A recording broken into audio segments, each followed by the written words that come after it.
Is anyone here for the first time today? Oh, welcome. Thank you. Very good. So, we'll have a spiritual discussion now after we've done our chanting. So what we'll do, we'll ask if anyone has any questions that they would like to ask to a member of the Hare Krishna movement. Anything that you've always wanted to ask, something about Krishna consciousness or something about the meaning of life, the meaning of the universe, of everything. If you have any questions or comments that you would like to ask, then please, we'll take some questions now. We'll try to answer to the best of our ability. Does anyone have any questions you would like to know about spiritual life?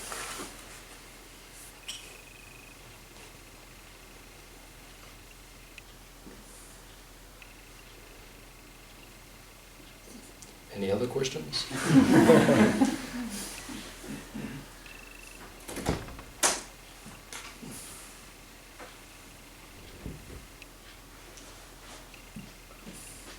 Anything else?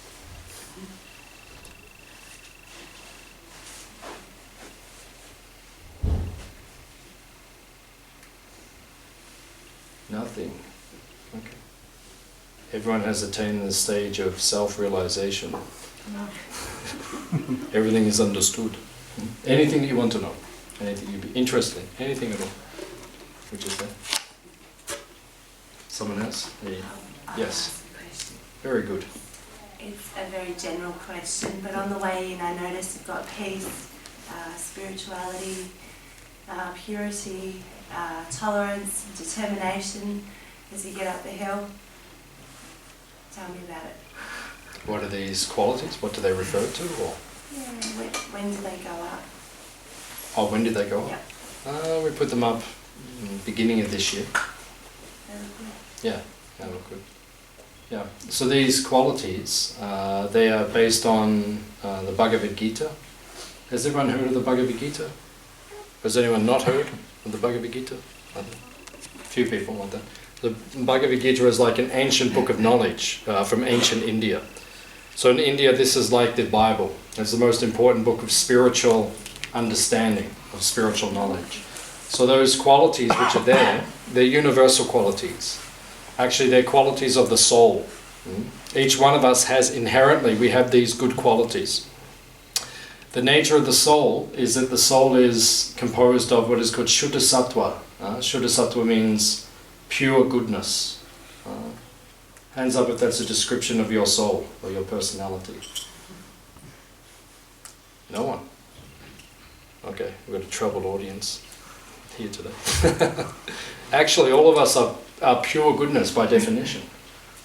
If we're not pure goodness right now, that means that we've become contaminated in consciousness. But originally, all of us were pure goodness. We were not material, we were spiritual. We are spiritual by nature.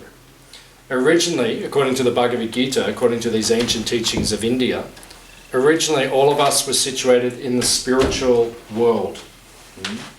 There is another world. The world that we currently find ourselves in is the material world. Everything is constituted of matter. Matter means that which is material, that which is made of earth, water, fire, air, ether, mind, intelligence, and ego. These 8, in Bhagavad Gita, these are called the Mahabhutas. Mahabhutas means the eight great qualities. The first one is earth. Earth means solid mass. We see the earth out there. Anything which is solid, that is a transformation of earth. Like that. Then we have earth, water. Water means liquid. Anything is liquid. Just like our bodies, the body which we're in, this human body, each one of us has a human body. The human body is 78% water or liquid. It's mostly liquid. You just open it up and then liquid just goes, pours out. So we're mostly that is liquid. So that is a transformation of water, the element, the great element of water. So earth, water, fire. Fire is the element which creates heat within the universe. So within our body there is heat. If you touch your body, it's warm. Right? Our body always stays at 36.8 degrees. That's the ideal temperature, is it not? Anyone a nurse here? Or a doctor? I think that's the temperature. 36.8. That's our constant temperature. Should be our ideal temperature of the body. 37.2. Yeah. If you're from India, it's 37.2. Because they eat a lot of chili there. So a little bit hotter than us. But over here, it's 36.8.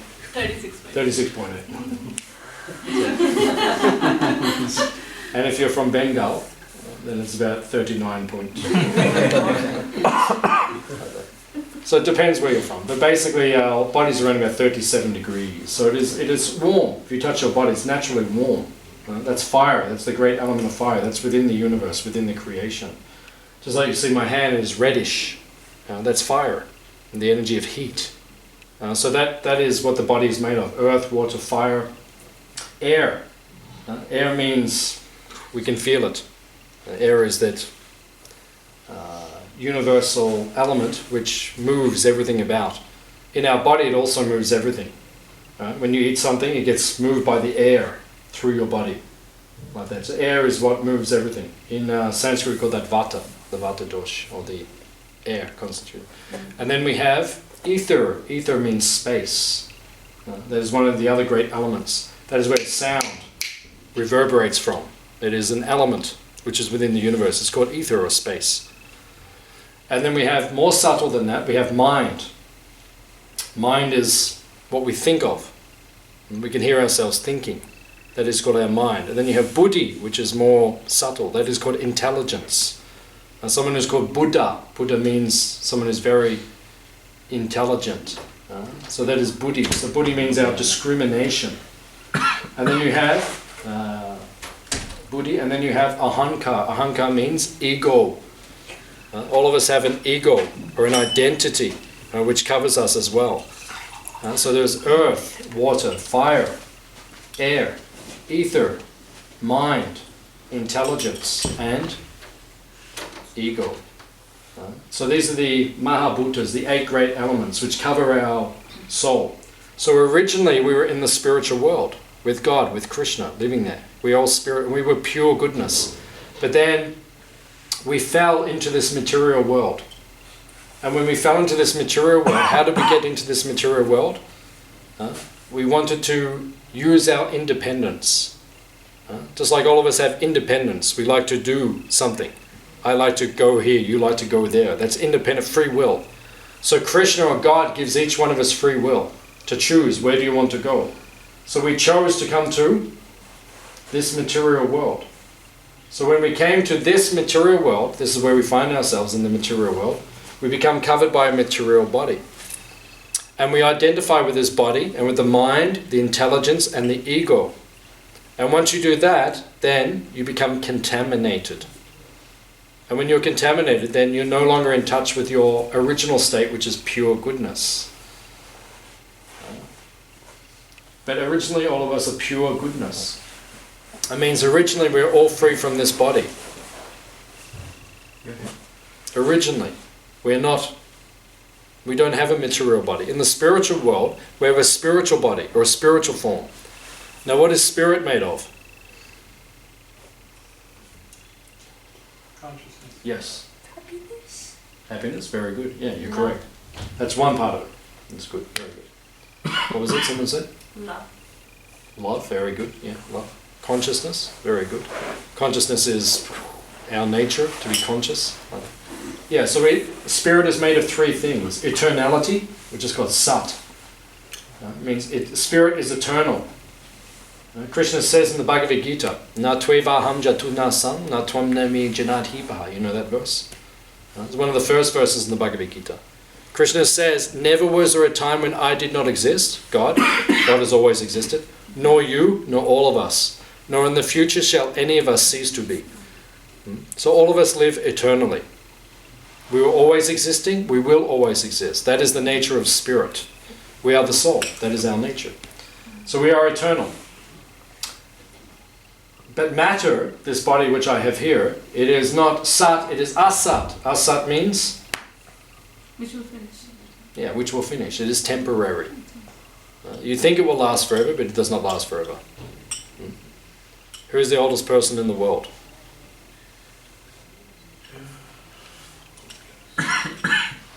I don't know, I'm just saying. I say, who is the oldest? I don't know. There's some Babajis or some sadhus from the Himalaya. They're 400 years old. 400 years old. They come for the Kumbh Mela. They float down under the water of the Ganges. They come up, and Prabhupada, our founder, he said they're 400 years old, some of them. So there's people there who are very old. But this body cannot last forever. That is not possible. It must finish. And when will it finish? Soon. Just like this year I lost my grandmother and my grandfather. This year. 90 years old. Both 89 years old. Both made it to 89, which is amazing. 89, that's a great age. So I'm a little sad because they're gone. But you know, when we cry, we're only crying for ourselves because they're still alive. But we cry for ourselves because we feel some lacking because they're not there. But I wasn't so sad because what do you expect at the age of 89? That's when people die. So then we cannot live forever. That's inevitable. And my grandmother, I spoke to her at Christmas time and I said, how are you going? And she said, and she was saying to me like, you know, when you get to 89, it's like, it's not that much fun anymore. She's like, you know, if it finishes soon, then I don't mind. That's what she was kind of indicating. So the nature of the soul is that we live forever, but the body is temporary. We are not the body. That's the first teaching of the Bhagavad Gita. We are the Atma. We are the soul, not the body. We are spirit, not matter. So the nature of the soul is it is Sat. The nature of the material body and the material world is Asat. It is temporary. Then Sat Chit. Chit means chitta or chit. Yeah, it means consciousness. Consciousness, chit. Awareness, chit. Or we say knowledge. The nature of the soul is to be conscious or aware. So we are eternal and we are aware. How do you know the soul is present? If you look at any life form in this world, how do you know the soul is present? Because there is consciousness, there is life. Just like you see all the trees. We all know the difference between a tree which is alive and a tree which is dead. What's the difference? Green. The roots. Yeah, it's green. It's green. Yeah. But what's the reason that one's alive and one's dead? Because the roots are inside. No. The roots are still there. It no longer grows, so it no longer changes. Yeah, we know that, but I'm saying, what is it that makes the difference? The energy within the tree. Spirit consciousness. The energy, in other words, the soul. The soul. If something's alive, that means the soul is present. Just like if I die now, my body's there, right? My body is there, but the soul is gone. That is the difference between life and death. What's the difference between life and death? The soul is not present anymore in that body. The soul is still existing, but he's not in that body. So wherever you see life, that means their soul is present. There is soul. Jivatma. Therefore, we teach, the Bhagavad Gita teaches, that if you cannot create life, you cannot take life. This is the teaching of the Bhagavad Gita. Hands up if you can create life. Hands up if you can take life. You can create life. How? With my inners. With your? Like I can create any moment. No, that's different, but I'm saying create life. Make a person. Can you do that? Can you make an animal? Maybe with if you have like so much love in you and you, with your imagination, you feel that you can create it. Maybe not right now, but in another moment. Okay, that's a nice thought. But let's talk practical. Can you create life? No, the answer is no. It's nice to think like that. I can also think like that. I can think I can make something. It doesn't happen. It doesn't actually materialize. Understand? We can think like that. The nice thought is there. That's okay. Love and everything. That's nice. That's no problem. But can you practically make something appear? Can you make a flower appear? No. You can think like that, but no, where is it? Like that. So the point is, we cannot create life. Is Yes. giving birth creating life or It's facilitating a life. Yeah. When you give birth to a child, you're creating the body in which the soul can enter into. But we cannot create that soul. That's the point. Like that. So yeah, I mean, we're facilitating it. But you know, where did we come? Where did this body come from? You know, ultimately, it comes from God. It comes from Krishna. Yeah, it comes from 1.5 meters. The body does, yeah. But who created that? All that comes from God. That comes from Krishna. So Krishna is the ultimate creator. We are just facilitating. You know, we're just like secondary creators. So the nature of the soul is that he is eternal. We cannot create life. That's my point. Right? People take life all the time.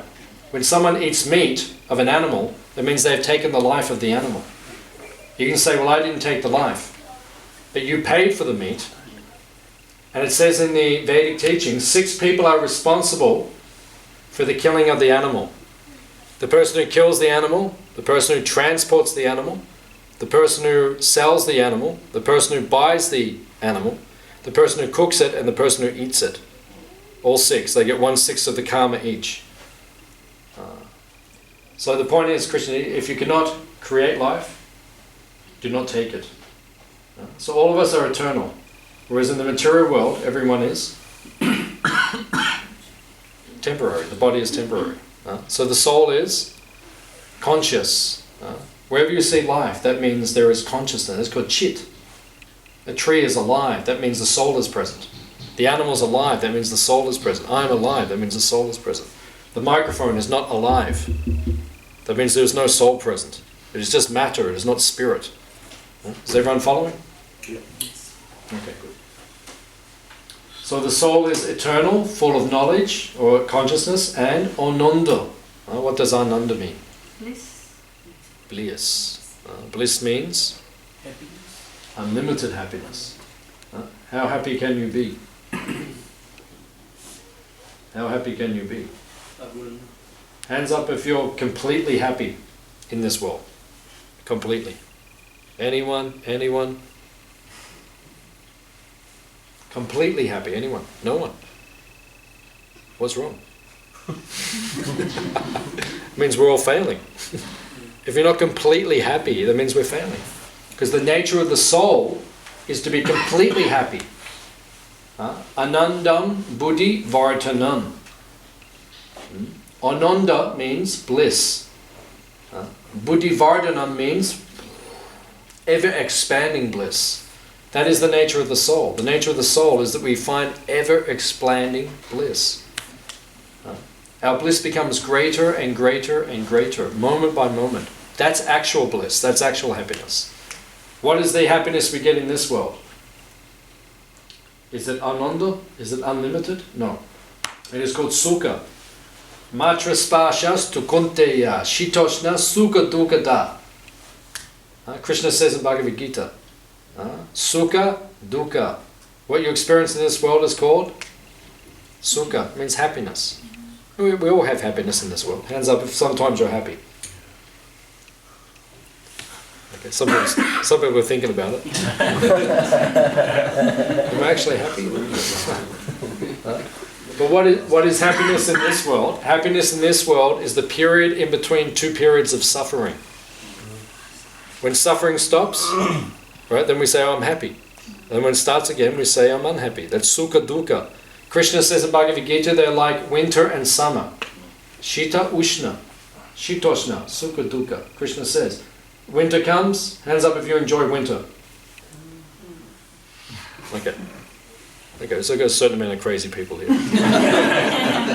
And then, hands up if you like summer. Yeah, so you see, automatically, summer is always more popular than winter. Winter's cool, because you can go skiing and you know, there's stuff you can do in winter. Winter's got its merits, but I was That's- telling because of India. Like, what's it? I was telling on behalf of India, like India we like winter also. Because Yeah. in India summer is too long Yeah, and too hot. yeah, because summer's another thing in India. Yeah, summer in India, that's another thing. Like it's like summer now in India, it's hot. And there's floods and, yeah, there's problems. Anyway, but the nature of this world, there will always be problems. Therefore, when we have happiness, it's just when the suffering is less, that's all. We say, I'm happy. Just like in the ancient days, they used to have the dunking stool. They used to get the dunking stool for the witches in medieval times in England and places like that. They used to get the witch, they'd say, oh, you're a witch. Right? So they'd say, you're a witch, now we will punish you. We'll put you under the river. So they put you on the dunking stool. It means they tie you to a seat on the end of the log, and they would put the log underwater. And they would hold them under there for 1 minute until they practically could not breathe, and then they would bring them up. And then when you breathe in your lungs and you think, oh, now I'm happy, that's relief, and then back under again. So the material world is somewhat like that. In between when we're not being under the water, when we come up we think, oh, life is great. Yeah, life is great until you go back under again. And that's the nature of this world. You'll always go back under again. The material world is powerful. It is called Durga. Durga means hard going. Material world it's tough, the material world. And if it's not tough enough for you, then just stick around. It gets tough.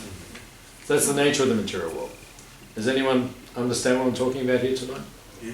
Okay, 1 or 2 people, they understand.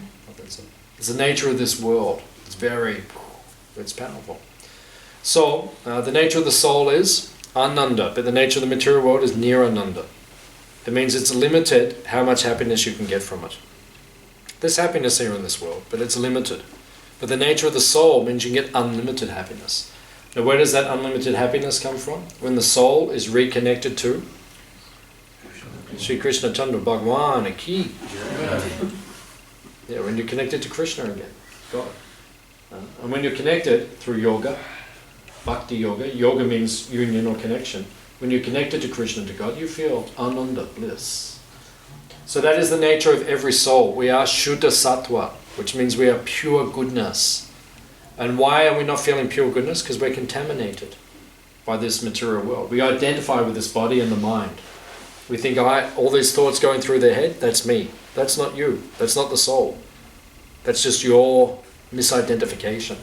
And you think, I am this body. I can enjoy in it. You can enjoy something in this body, but it's limited what you can enjoy. And eventually it gets taken away from you. Does this sound okay? That's the nature of this world. Right? It is powerful. So the original question is, what are those qualities on the front gate as you come in? They're the qualities of the soul when the soul is connected to Krishna. He will feel, what's the first quality? Purity. Purity it was. Purity? I don't think purity is number 1. Goodness. I think wasn't humility number 1? Humility. I think humility. Can you go down the front gate? There's 12 of them. There's 12 of them. I can't remember the order. Humility is there. Simplicity. Purity is there. Simplicity, I saw that one. Compassion, Yeah. self-discipline. Compassion was there. Generosity. Generosity was there. Courage. Courage was there. Honesty. Wisdom was there. Determination was there. Honesty was there. Tolerance was there. Simplicity. Self-discipline was there. So yeah, good one. Self-discipline. So these are qualities of the soul. So when you're on the platform of Shuddha Sattva, pure goodness, that's what you will feel. And when you're not in touch with your soul, you will feel other things. But they're not real. That's not you. You have to come out of that. Go to a higher state of consciousness. So, does that answer your question? Help me get up the hill. That's why we put determination in there. Just on the hill, I'm like, yes. Yeah, just stay determined, you'll get up. Get up the hill. But the point is, it says at the front gate, if you take these qualities as you enter, take those qualities with you, it will help you on your spiritual journey. So you meditate on those qualities. Okay. Any other question or comment? Yes, sir. To feel envy, it's extremely damaging. So it's not a good pleasant feeling. So how do we stop feeling this envy, and how to recognize envy? And I'm referring to, you're riding on the freeway and you see a truck full of animals going to the slaughterhouse and start to feel anger. Is that a form of envy? Yeah, okay, nice question. So first of all, there are two parts. So we'll answer the first part is how to overcome envy. So envy is what got us here in the first place. Why did we leave Krishna? Yeah, because envy. Yeah, we came to this world to imitate God. Originally we were with Krishna, with God. You'll see in all the pictures, he's the blue one. He's blue so we can work out which one he is. That's one reason why he's blue. So he's special. He's a special person. So Krishna, we wanted to be like him. But we're not created to be him. We came to this world to try to imitate him. Each one of us is trying to be like God. What is the nature of God? Bhaktaram Jagyatapasan. He says in Bhagavad Gita, I am Bhakta. Bhakta means everything is meant for me, my pleasure. Because he owns everything. Everything was created by him. Everything is meant for him to enjoy. Why? Because that's who he is. He's God. Everything's meant for his pleasure. And what were we created for? Each one of us, each soul, was created to give pleasure to God, to Krishna. And that's why we lived with him. But then, somewhere in time, we got in our mind, I won't serve him, I will compete with him. Like in the Bible, they have the story of Michael, the archangel, who fell from heaven. If anyone knows the Bible, that story, it's the same philosophy. So originally we were with him, but then we thought, no, I will compete with him. And there's a problem with that. You can't. How do you compete with the all-powerful entity, the most powerful entity in creation? You can't compete with him. He said, so okay, if you want to compete, I will give you another place to live. Because you cannot stay here with me in this place, in this spiritual world, where everything is peaceful and harmonious, and everyone here wants to serve me. So he said, okay, you have another place. So we came to this material world, and each one of us is trying to compete with Krishna. We're trying to be like Krishna, be the enjoyer. Ishwaroham aham bhogi siddhoham balavan sukhi. Krishna says in which chapter of Bhagavad Gita? 16, very good. Yeah. Ishwara. Ishwara. What does Ishwara mean in Sanskrit? Controller.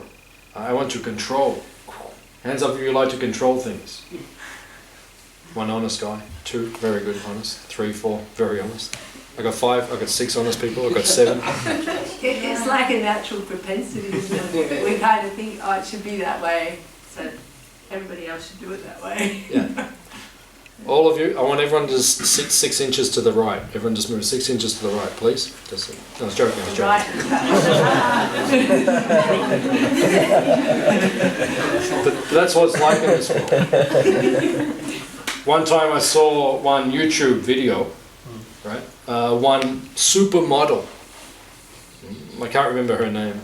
I probably could if I really tried, but I won't embarrass her by saying her name. But she was on an aeroplane. And she was giving it to someone, because she was the supermodel, right? So she was some person, they made a mistake, one of the airline hostess, and she was yelling on the plane. And someone, had their, because everything you do these days, someone's filming it. So someone had their phone, and she was losing it and telling them, like this, like. Why? Because I am the supermodel. I am the Ishwara, the controller. But why? Krishna says, Ishwaroham, aham bhogi. Bhogi. Bhoga means enjoyment. I want to control everything so I can enjoy it. And if you get in my way, then That's what happens. That's why there's conflict in this world. Have you noticed there's a lot of conflict in this world? And why do people fight?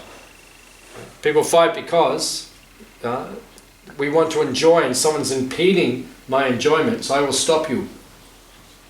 That's the nature of the material world. That's the egos in the material world. So we want to be Ishwara, the controller. Why? So we can enjoy. But the problem is we can't be the Ishwara. We're not the Ishwara. We can't control. You can control something. But what you can control is so limited, it doesn't even really quantify as anything. Just like I can control this watch to a degree, right? I've got control of this watch to a degree. I can throw it over there, or over there, or over there, or I can, to a degree, I can control. But I can't control everything about the watch. No, I can't make this watch, for example. Someone very intelligent can make a watch, but I can't do that. I don't have the intelligence or the ability to make a watch. So I only have a limited control in this world. But we want to control everything, but it doesn't work like that. So we're imitating God. We want to be the controller, the enjoyer. But the nature of the soul is we're not like... So what is envy? Envy is that we want to control and enjoy separate from Krishna, from God. That's the nature of envy. And then because we're envious of Krishna, he says, okay, go somewhere else. Right? Get it out of your system. That's where we are now. We're in the place where it's a reformatory center. And then when we get it out of our system, we can go back to him. So the question is how to overcome envy by service. Because what happens when people get a lot of money in this world? Have you noticed? You'll see a pattern. Right? And people say, oh, it won't happen to me if I get a lot of money. But if you suddenly inherited $1 billion, you would see yourself change. I know I would. If I suddenly got $1 billion, I would change. Why? Because suddenly we think, I can enjoy. And you see, when people become very wealthy, you'll see it in all people, not all, but most.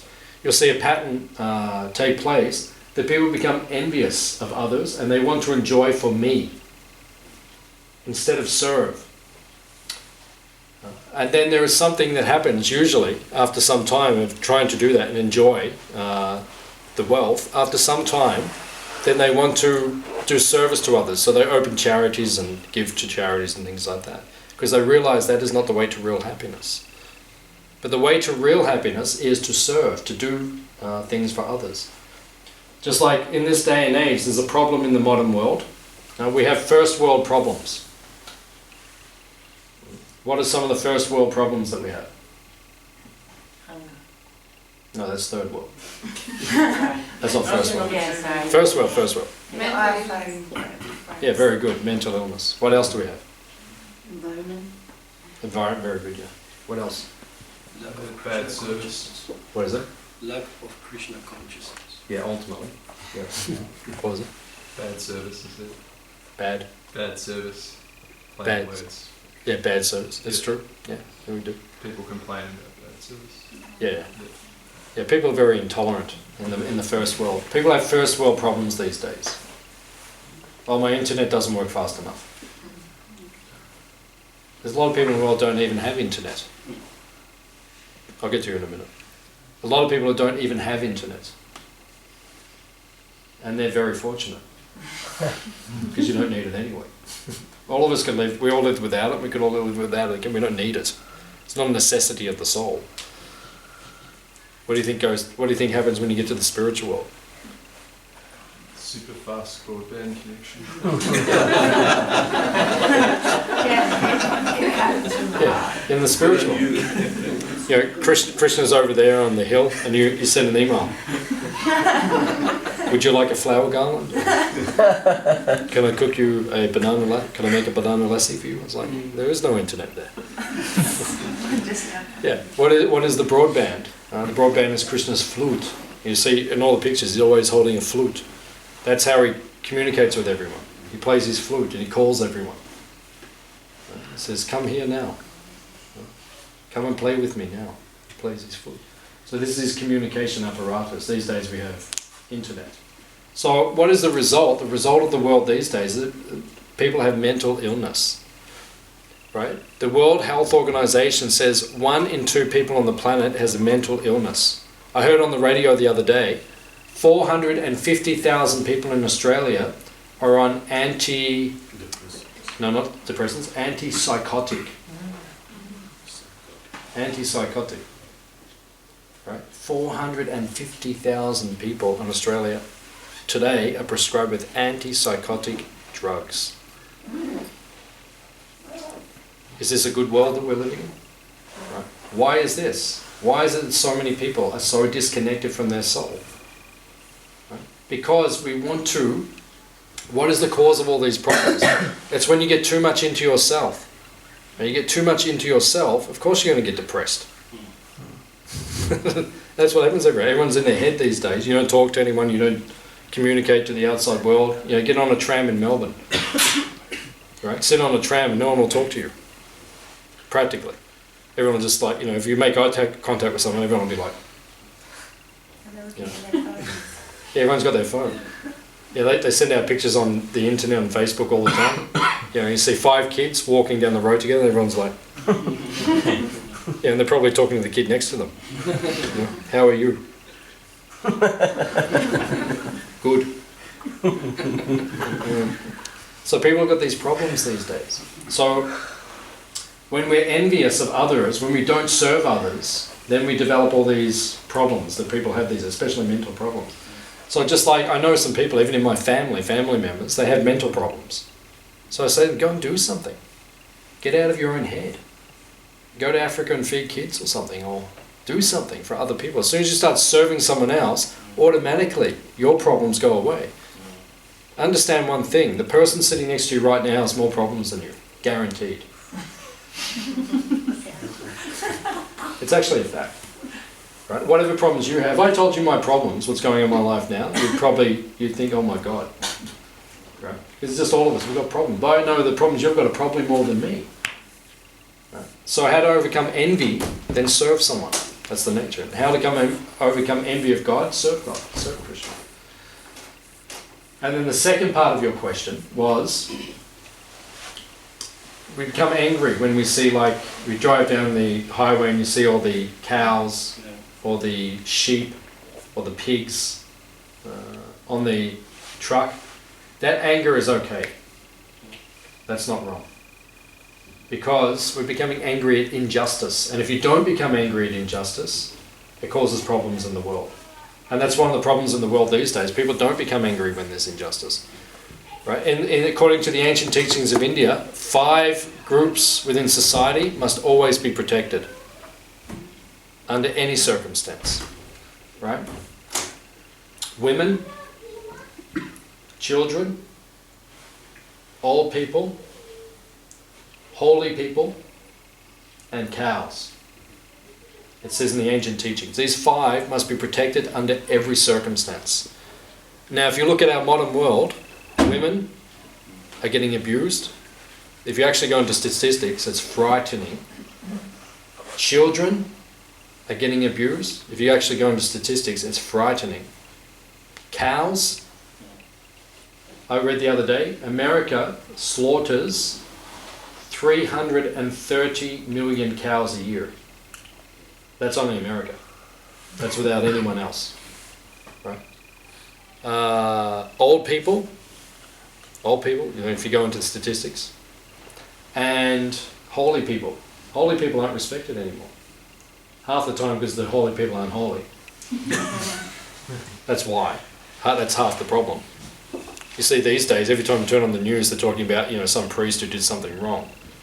So that's why people lose. But there are holy people still out there, but they're not respected. So when these 5 groups don't get respected, society goes. So yeah, we should become angry when we see any of these innocents becoming... So yeah, you're right to do it. You should do something about it. If they're driving down the truck down the road, you know, you drive in front of that truck, make the truck stop, you get out, you grab the guy out and you beat that guy. Where are you taking these animals? What do you do? Like that. You can't do that these days because then you'll go to jail, but you know. But that's actually what we should do. Just like if they're going down the road, then, you know, when they pull into the gas stations, you go and let down all their tyres. So they can't take the animals and slaughter the animals. My uncle, he passed away, but he used to live in Tasmania. So in Tasmania, they cut down all the trees. Now it's better. Now the forestry in Tasmania is better. It's more sustainable now. But they used to just cut. So my uncle, he used to go at night time and let down all the tyres of the big machines, the tractors. And they used to come in the morning. They couldn't drive the tractors anywhere. He used to do it all the time. Like that. They couldn't, drive their tractors. He was saving the trees because he knew the way they were doing. Because he lived there. He told me. He said the way they're doing it, it's not sustainable. Now it's better. Yeah, it's still bad. It is better now, but it's still. The reason it's not good is because when someone cuts down the trees in the forestry industry, do you know where 90% of the pulp or the tree goes? Do you know where 90% goes to? Right? Paper. 90% of all the trees they cut down, it goes for paper. And what's paper used for? Right? If you go into all the news agents, you got all these magazines which no one needs, like, I don't want to be disrespectful, but Clio, Women's Weekly, Cosmopolitan, New Idea, Dolly, and the list goes on. They're not necessary. What about Musclehead? Which one? Musclehead. That one's okay. I don't know, but there's so many of them, and it's unnecessary. We're just cutting down trees. Why? So people read some garbage and throw it in the bin. That's all we do, every day. And thousands of trees are going down every minute, all over the earth, just so we can read some rubbish and throw it in there. It doesn't make sense. So all these things need to be solved. So yeah, your question is that your anger is just, but you have to be careful how you let it out. Because these days, we'd like to do a lot more, but we can't. But the best way to fight it is by knowledge. You spread knowledge. Tell people what you're doing is wrong. That's all. You had a... Yeah, your point on mental illness. I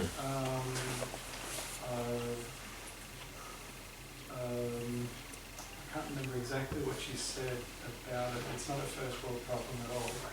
It's a universal problem in any kind of human being and culture. In fact, the statistic that you gave, 1 or 2 people confirms that. And also I resent the implication that mental illness can be cured by surgery. Mental illness is a complex issue, complex problem, complex causes, complex implications, and connections with societies and cultures. Depending on what you're using to define what serving means, I don't think that you can tell a schizophrenic person who has delusions, who has hallucinations. I don't believe that you can tell someone who's got agoraphobia to just get over it and get out of the house. It doesn't work that way. To a degree. I agree with you to a degree. No, it doesn't. It actually doesn't. Those are the sorts of things that will actually make them worse. People who are psychotic will react to stress in an exacerbation of symptoms to the point where they feel that one implication is that if they get stressed, their symptoms will exacerbate, and these people are often feeling guilty that they can't function in society like everyone else. So you're exacerbating their symptoms, and you're also exacerbating the sense of failure, the sense that no matter what they do, they are fundamentally flawed and wrong, and therefore they should segregate themselves. Yeah, like I said, I agree with you to a degree. Because the fundamental reason that anyone has any problem in this world is because they lack Atma Tattva, or they lack knowledge of the soul. Because when you understand who you actually are, all these problems go away because they don't exist. Because in eternity, when you understand you are a pure soul in relationship to Krishna, to God, and when you become free from Maya or illusion, you'll be completely free from all of these problems. So yeah, fundamentally service is the answer. Fundamentally. But yes, as you say, things are complicated these days, so we have to deal with things very carefully. I have people in my own family who have mental illnesses. So we deal with them carefully, but that is the solution. I just believe that there's some issues, like there are a lot of these sorts of talks from Krishna conscious people who go to about 10 different topics so quickly that a lot of people do get the wrong impression on how to implement that into our daily life, because the way that you, I come from a mental illness background myself, so it's comforting to know that we both know what we're talking about. However, most of the people here don't. And most of the people here are going to automatically assume that they know what the right answer is because their spiritual master or someone that they do really respect and who deserves respect has given them advice which is not detailed enough and is going to cause problems, particularly for people who are very prone to the reactions of stress or prone to the way that they're treated by other people. And both people in these circumstances, the people who want to help and the people who need help, are going to become frustrated by their own actions because of the advice that people give them and the advice that that's why it's very important. Yeah, I understand. And I think that, like I said, I mean, fundamentally, the answer is the same. If you understand who you are in essence, and if you act on that in essence, you will cure all problems. And I think that my response to that is also the same answer, but I'm asking you to not see that I'm trying to make it seem like you're wrong, but also... Yeah, it's complicated. Yeah, I do, and I agree. It's complicated. I think that these days, someone who has those kind of problems, it's a complicated issue, and they need help, and it's not simplistic. It's still fundamentally, there's a realization that every living entity, myself and everyone, we have to come to the same realization eventually. We are God's servant. We are Krishna's servant. And when one enters onto that, because a mental illness is about the mind. We already defined at the beginning of the lecture, the mind is a material element. And the soul, at this point in time, is identifying with the mind. And as long as you identify with the mind, then you'll have problems. All of us. I was listening to Anthony Robbins recently. He's a famous life coach, most famous life coach on the planet. So I heard something that he said recently. And he said that anyone who just spends time with their own mind, including him, of course they're going to go crazy. That's the nature of the mind, because you're identifying with the mind, which is not you. So when you elevate yourself to this higher level of consciousness, all these problems go away. For someone to get to that point, okay, that may take some patience and some tolerance and some assistance, but ultimately that is the answer, because nothing else is going to fully satisfy your soul. I think that's kind of more directed towards the general public, rather than somebody, like you were saying, with a mental health issue as deep that needs medication. So, that both are right in a sense, but what I see personally is that sometimes people think that they can stop all their medication and just do the spiritual and they'll be okay, but actually physiologically they can't.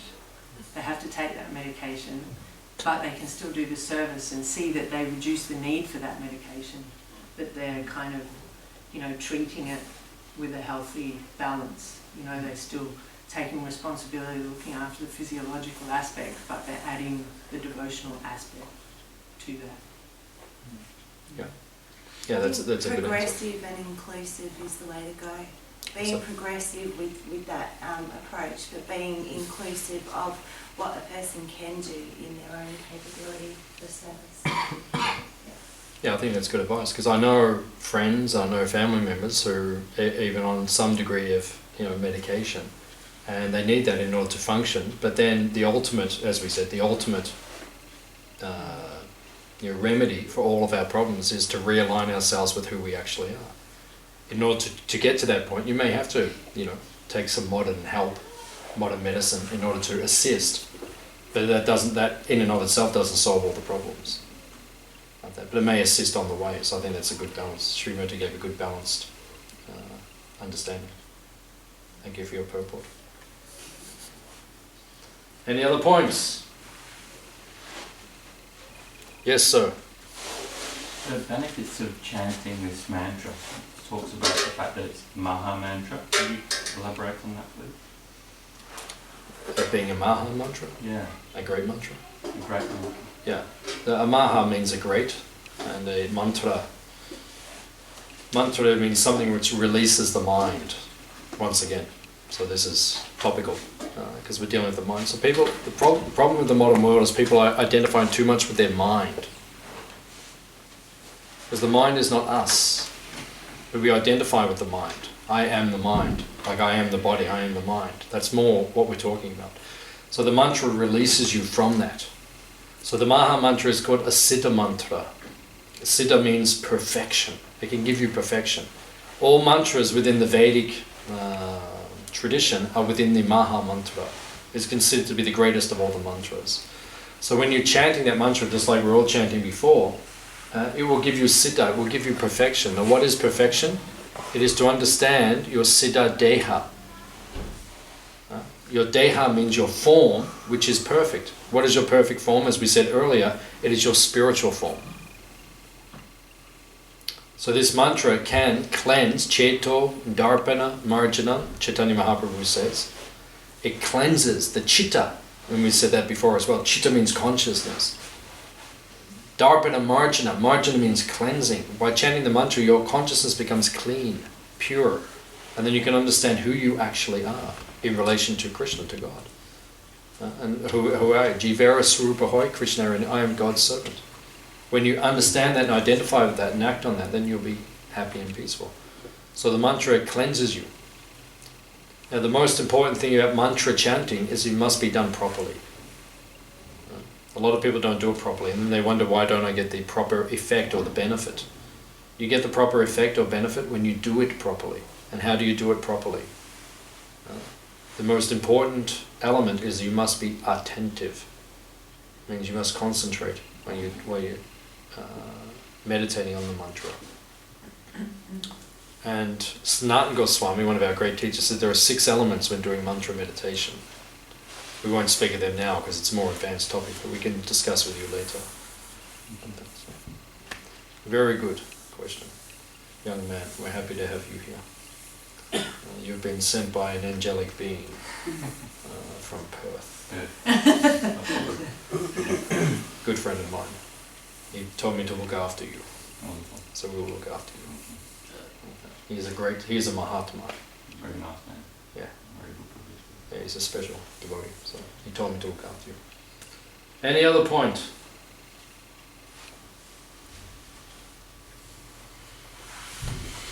Yes, sir. You have mentioned that we have to differentiate ourselves from the mind. Hmm. So, would you like to give some tips? How one can differentiate? Yourself from the mind? Yeah. Yeah, when dealing with the mind, Krishna says in the 6th chapter of the Gita, we were speaking about this on Thursday night, there were Saturday morning, 2 things which are important. Because the topic of the mind comes up in the 6th chapter of the Bhagavad Gita. And Krishna describes the mind as chanchala. What does chanchala mean in Sanskrit? Chanchala means flickering. The mind is unsteady. Your mind will go to 5 things in 1 minute. Does anyone have that experience of what I'm talking about here tonight?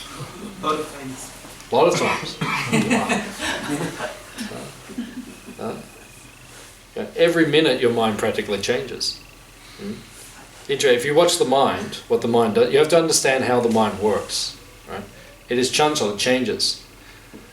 You can really like someone, and the next day you can really not like that person. Anyone know what I'm talking about here That can tonight? happen in a couple of seconds. Yeah, if you're married.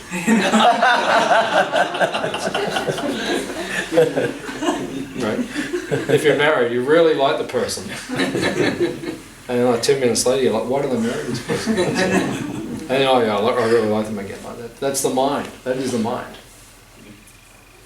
The mind is absorbed in rag and dvesh. Rag means attachment. Dvesh means aversion. That's all the mind does. It accepts something, it rejects it. I like it, I don't like it. That's all the mind does all day. I like this, I don't like that. I like this, I don't like that. That's all the mind does all day. So, when you're dealing with the mind, you have to understand how it works. Right? And then Krishna says, because it changes constantly. I like it, I don't like it, I like it. That's all it does all day. So if you get carried away with the mind, you'll go crazy. And you'll see that's what's happening with the modern world. Everyone's going crazy because they're left with their minds all day. Don't leave yourself with your mind. Honestly, don't. Right? Go out. Like I said, a friend of my family, he's got some problems in his mind. I said, go to Africa and feed kids. Don't worry about you. Go and worry about them. Get out of your mind and worry about someone else. Then you'll automatically begin to cure your mind. So, when you're dealing with the mind, then Krishna gives 2 words which he uses, key words, as advice. He says, abhyas and vairagya. So what does vairagya mean? Detachment. Very good. Very good. Detachment. So when you're dealing with the mind, first thing is you have to practice detachment. Don't take it seriously.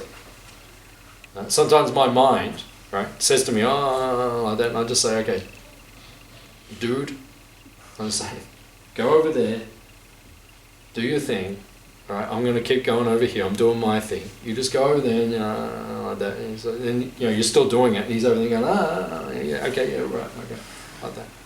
Vairagya means just detach yourself from it, right? You just look at the mind and say, dude, you're crazy. I don't really want to get into this with you today. I'll see you later on. Thanks for coming. Come back later when it's dinner time. And then we'll, so you go like that. So you have to, vairagya means you have to detach yourself from it. And then abhyas. Abhyas means practice. Because the mind needs to fix on Krishna, on God. But it keeps going off all the time. So Krishna says, keep bringing it back, practice. And then eventually it becomes easier. And then Krishna says in the 6th chapter of the Gita, the mind can be the best friend or the worst enemy. So sometimes it's your best friend, it just wants to do whatever you want it to do, and it wants to help you become spiritually progressive. And other times it wants to take you away. So you have to learn, it can be the best friend or the worst enemy. And when it's being the worst enemy, then just separate, vairagya. And when it's your best friend, then okay, let's do something together. So you have to learn how to deal with the mind. Now, how to deal with the mind? Bhaktivedanta Saraswati Thakur, Prabhupada's guru, says, use a stick. It's something we've lost the art of in Australia, in the West. We've lost the art of the stick. If you go to India, all the police people, they carry a stick. Actually, in Australia they do too. They've got a baton, right? But they hardly use it. In India, all the cops, they just got a stick in their hand. They're just standing around like... Nobody comes near. Yeah, it's different in India. They've got a stick. And I've seen them use it. Someone goes through the traffic, because in India some people don't follow the traffic rules. So the cop just goes there with the stick, just goes, whack! And he just walks back, and then he stands there and just goes... like that. So the acharyas say when you're dealing with your mind, use a stick. And the mind starts going, just go, hey. What?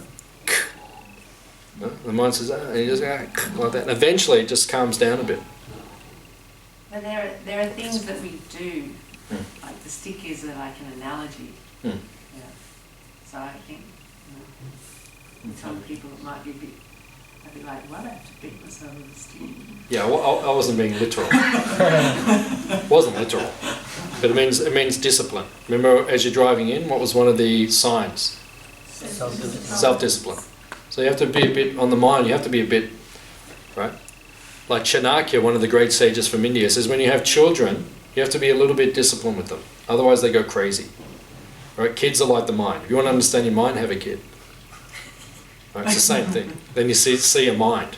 Kids are like, right? The kids are just like, so sometimes you have to say, hey, sit down, right? And just be quiet. Control yourself. So you have to do that with the mind also. Otherwise it just goes out of control. And you see what's the problem with modern society? Everyone's mind's out of control. I can do whatever I want, whenever I want, and that's really working well, isn't it? Society's got big problems. Why? Because everyone's mind's just going all over the place. And that stick you mentioned, is that knowledge? Or? Yeah, interesting. Another analogy Krishna gives later in the Gita is he says the sword of knowledge. So it's like a sword. So the two sides of the sword, the two blades of the sword, one is, once again, vairagya, and the other one is knowledge. So how do you cut through illusion, or the mind's problems? With knowledge and with detachment. Of that, which stem from bhakti or devotion, ultimately. So, okay. Any other question or comment? Okay, thank you all for coming. Thank you for enlightening questions. Is anyone hungry? Okay, so if you're hungry, please go to the next room and we'll have something to eat. If some of you can go to the kitchen, bring everything to the, like that. If you're not hungry, we'll see you next time. Thank you for coming. But if you're hungry, please stay with us and we'll have some Krishna Prasad. Shri Krishna Chandra Bhagwan ki Jai. Mahaprasad ki Jai. Hare Krishna Valley ki Jai. Jai. Going back home back to Godhead ki Jai. Nitai Go Premanandi.